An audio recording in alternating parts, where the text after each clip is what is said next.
जय हिंद साथियों। Shiva educational academy Jhansi में आप सभी का स्वागत है। आप देख रहे हैं कक्षा 6 की ओल्ड एनसीईआरटी पॉलिटिकल साइंस। इसमें आज हमारा चैप्टर अध्याय 6 नगर प्रशासन। एक गांव के मुकाबले शहर ज़्यादा बड़ा है और अधिक फैला हुआ होता है। शहर की गलियां ज़्यादा चौड़ी होती हैं, यहाँ के बाज़ारों में ज़्यादा भीड़ भाड़ होती है। पानी और बिजली की सुविधाएं होती हैं, अस्पताल होते हैं, यहाँ बहुत ज़्यादा वाहन होते हैं और यातायात को नियंत्रण करना पड़ता है। क्या आपने कभी सोचा कि यह सब इतने सुचारू रूप से कैसे चलता है? कौन सी संस्था इनके लिए जिम्मेदार होती है? कैसे निर्णय लिए जाते हैं? कैसे योजनाएं बनाई जाती हैं? कौन लोग हैं जो सारा काम करते हैं? आइए उत्तर ढूंढने की कोशिश करते हैं। यदि आप मेरे चैनल में नए हैं तो मेरा चैनल लाइक करें, शेयर करें और सब्सक्राइब करें। इतवार की एक अलसाई हुई दोपहर थी जब माला और उसके साथी शंकर जहांगीर और रेहानी गली में क्रिकेट खेल रहे थे।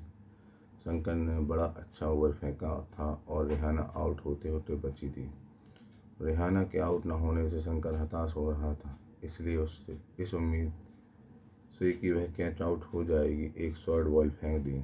हुआ उल्टा ही। रेहाना ने इतनी तेजी से बल्ला घुमाया कि गेंद ऊपर गई और गली की ट्यूबलाइट टूट गई। रेहाना चिल्लाई, अरे यह मैंने क्या कर दिया?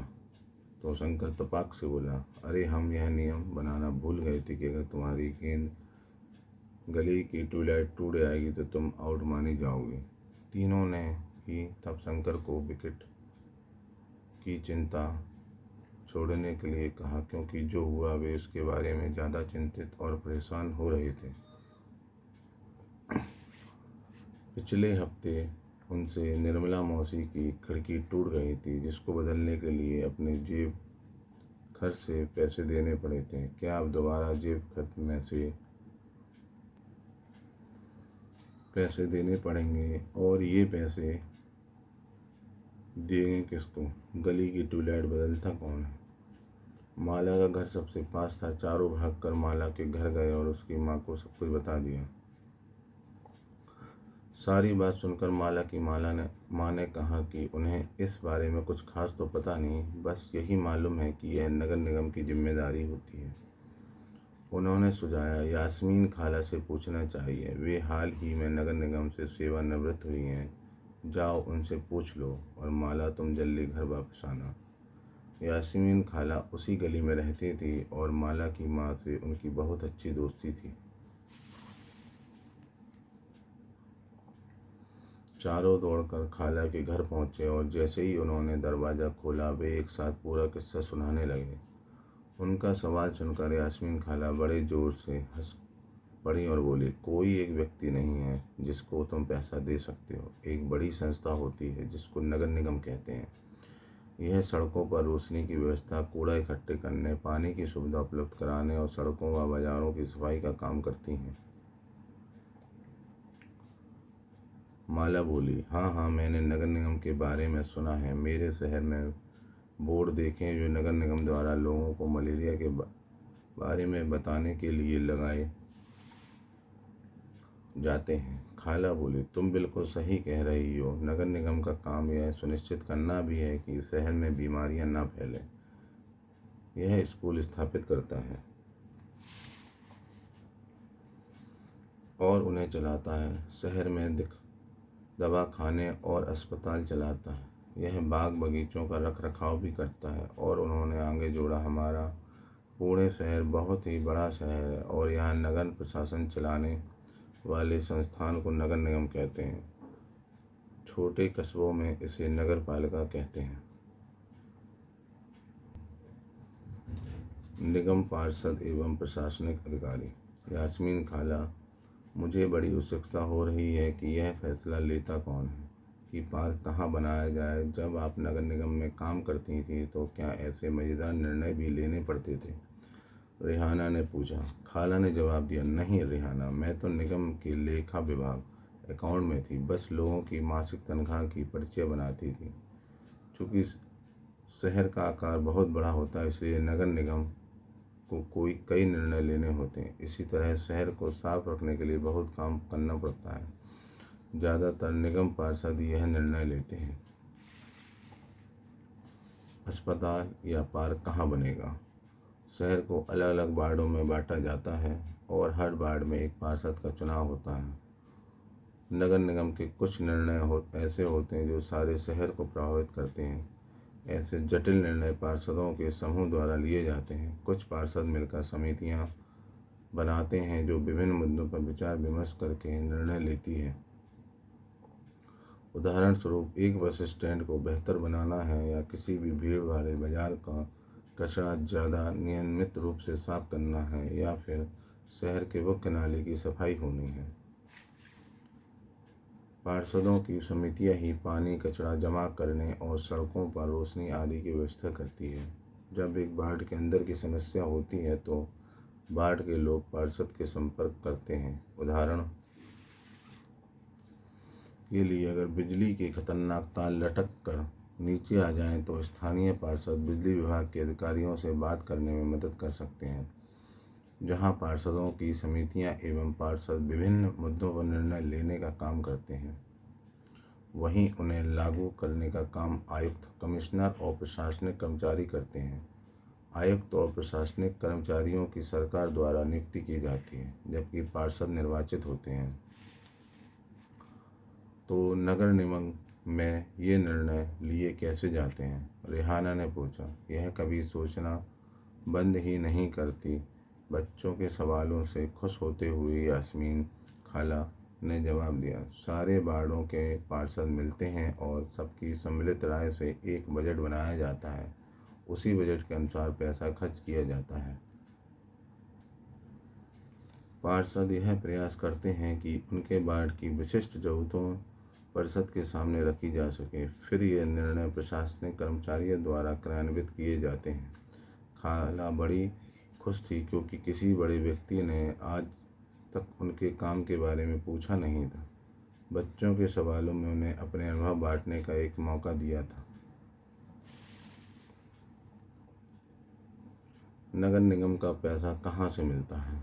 इतने सारे काम करने के लिए बहुत सारा पैसा चाहिए।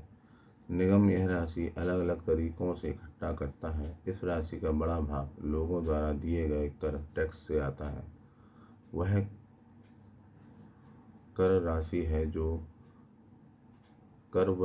है जो लोग सरकार द्वारा उपलब्ध कराई गई सुविधाओं के लिए सरकार को देते हैं।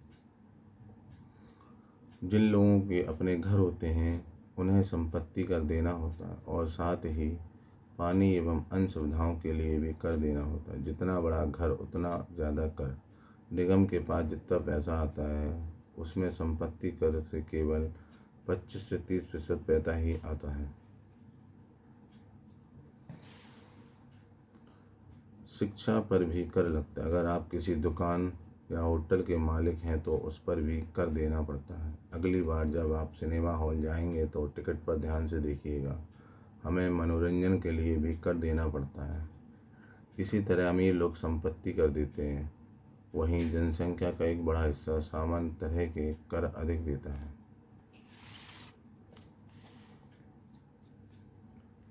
शंकर ने बड़ी उत्सुकता से पूछा। अपना शहर तो इतना बड़ा है, इसकी देखभाल के लिए बहुत लोगों की जरूरत पड़ती होगी। खाला, तब तो नगर निगम में ढेर सारे लोग काम करते होंगे। वह अब तक क्रिकेट के मैच और अपने अधूरे ओवर की बात बिल्कुल भूल चुका है। दरअसल शहर में काम को अलग अलग विभागों में बांट देते हैं। जैसे जल विभाग होता है, कचरा जमा करने का विभाग, उद्यमों की देखभाल का विभाग, सड़क व्यवस्था का विभाग इत्यादि। मैं नगर निगम की सफाई विभाग में थी, उसी के लेखा जोखा विभाग में हिसाब किताब का काम करती थी। खाला बड़े इत्मीनान से बात कर रही थी। फिर बच्चों के खाने के लिए रसोई में कबाब लाने चली पड़ी। जहांगीर ने रसोई में खड़े खड़े तेजी से अपने कबाब खा लिए और फिर ऊंची आवाज़ में वही से बोला, यास्मीन खाला, नगर निगम जिस कूड़े कचरे को इकट्ठा करता है वह जाता कहाँ है? बाकी बच्चे भी कबाब खा ही रहे थे। यास्मीन खाला ने बताना शुरू किया। इस सवाल का जवाब बड़ा मज़ेदार है। जैसा कि तुम जानते हो, कचरा लगभग हर गली में ही फैला रहता है। पहले हमारे पड़ोस का भी यही हाल था। चारों तरफ कूड़ा फैला रहता था। अगर कूड़े को इकट्ठा करके हटाया ना जाए तो मक्खियाँ भिनभिनाती रहती हैं और आसपास कुत्तों चूहों का जमावड़ा हो जाता है। लोग इसकी बदबू से बीमार भी पड़ जाते हैं। एक और बुरी बात है कि बच्चों ने गली में क्रिकेट खेलना छोड़ दिया था, क्योंकि उनके घर वालों को यही डर लगा रहता था कि गली में अधिक समय रहने से बच्चे बीमार न पड़ जाएं। लोगों का विरोध। यास्मीन खाला ने अपनी बात जारी रखी। मोहल्ले की औरतें इन सबसे बड़ी नाराज़ थीं। वे सलाह लेने मेरे पास भी आईं। मैंने उन्हें कहा कि मैं विभाग के किसी अधिकारी से इस मामले में बात करने की कोशिश करूंगी, मगर मैं भी निश्चित तौर पर यह बात नहीं कह सकती कि इसमें कितना समय लगेगा। इस पर गंगाबाई ने बताया कि हमें अपने वार्ड के पार्षद के पास इस समस्या को लेकर जाना चाहिए। आखिर वोट देकर उसे हमने चुना है, उसके सामने हमें विरोध प्रदर्शन करना चाहिए। गंगाबाई ने महिलाओं के एक छोटे समूह को इकट्ठा किया और पार्षद के घर पहुंच गई। सभी औरतों के घर के सामने जाकर नारे लगाने लगी। तब पार्षद घर से बाहर निकले और उन्होंने उनकी समस्या के बारे में पूछा। गंगाबाई ने अपने मोहल्ले की खराब हालत बयान की। पार्षद ने उन महिलाओं से वादा किया कि अगले दिन उनके साथ आयुक्त से मिलने जाएगी। साथ ही उन्होंने गंगाबाई को मोहल्ले के सारे वयस्कों को एक अर्जी पर दस्तखत करवाने के लिए कहा। अर्जी यह थी कि उनके मोहल्लों से कचरा उठाने की नियमित व्यवस्था की जाए। उन्होंने सुझाव दिया कि कल आयुक्त से मिलने जाते समय स्थानीय सफाई अभियंता यानी इंजीनियर को भी साथ ले जाना अच्छा रहेगा।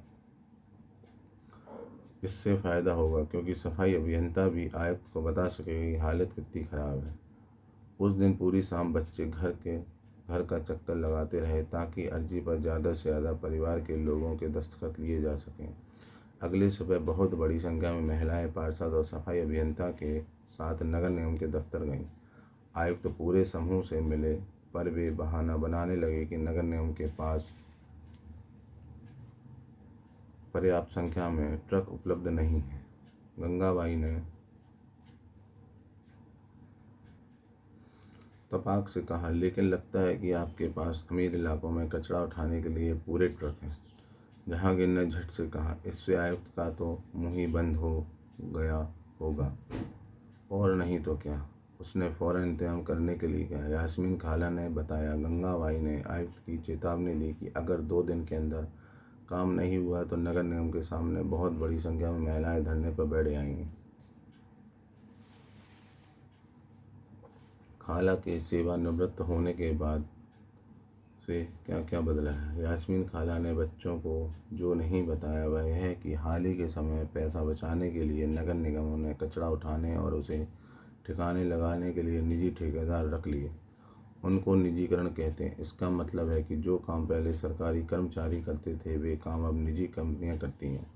निजी ठेकेदार जिन मजदूरों को कचरा जमा करने उठाने के काम पर लगाते हैं उन्हें बहुत कम पैसा देते हैं। उन मजदूरों की नौकरी अस्थायी होती है। कचरा उठाने का काम काफ़ी खतरनाक भी होता है। अक्सर उनके पास अपनी सुरक्षा के साधन नहीं होते। अगर काम करते हुए वह घायल हो जाए तो उनकी देखभाल करने वाला कोई नहीं है।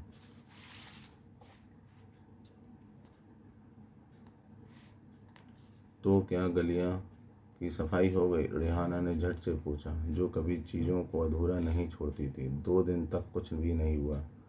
वो तो जब तक बहुत बड़े समूह में विरोध प्रदर्शन किया, जोरदार नारे लगाए गए, तब जाकर बात बनी। अब मोहल्ले की सफाई नियमित रूप से होने लगी है। यह तो बिल्कुल बम्बईया सिनेमा की तरह सुखद अंत हुआ। माला ने कहा। वह अपने आप को नेतृत्व करने वाली गंगाबाई की भूमिका में देखने का सपना देख रही थी। सभी बच्चों को गंगाबाई की कहानी सुनकर बहुत मज़ा आया। उन्हें इसका आभास तो था ही कि मोहल्ले में गंगाबाई की खास इज्जत थी और लोग उन्हें बहुत मानते थे, मगर उसका कारण उन्हें अब समझ में आया था।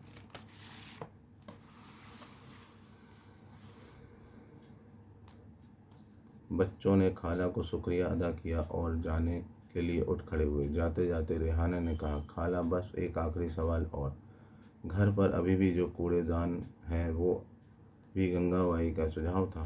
खाला हंसने लगी, बोली, अरे नहीं, यह तो नगर निगम ने ही सुझाव दिया कि हम खाने पीने और गलने वाली चीज़ों को एक कूड़ेदान में डालें और प्लास्टिक, कांच जैसी गलने वाली ना गलने वाली चीज़ों को दूसरे कूड़ेदान में डालें। जब हम अपने कचरे की छँटाई कर देते हैं तो नगर निगम वालों का काम थोड़ा आसान हो जाता है। बच्चों ने इतने सारे सवालों के जवाब देने के लिए खाला का फिर से शुक्रिया अदा किया और टहलते हुए गली की तरफ चल पड़े। बहुत देर हो चुकी थी और उन्हें जल्दी जल्दी घर पहुंचना था। आज हमेशा के मुकाबले गली में अंधेरा थोड़ा ज़्यादा था। उन्होंने ऊपर देखा, फिर मुस्कुराते हुए एक दूसरे को देखा और वापस खाला के घर की तरफ दौड़ पड़े। 1994 में सूरत शहर में भयंकर फ्लैग फैला था। सूरत भारत के सबसे गंदे शहरों में से एक था। लोग घरों का और होटलों का भी कूड़ा कचरा पास ही नाले में, सड़क या पर फेंक देते थे। इससे सफाई कर्मचारियों को कूड़ा कचरा उठाने तथा ठिकाने लगाने की काफ़ी मुश्किल होती थी। ऊपर से नगर निगम अपना काम नियमित रूप से नहीं कर रही थी, जिससे स्थिति और बेहतर हो गई थी। फ्लैग हवा के जरिए फैलता है। जिन लोगों को फ्लैग हो जाए उन्हें दूसरों से अलग रहना पड़ता है। सूरत में उस साल बहुत से लोगों ने अपनी जान गंवाई। करीब 3 लाख से अधिक लोगों को शहर छोड़ना पड़ा।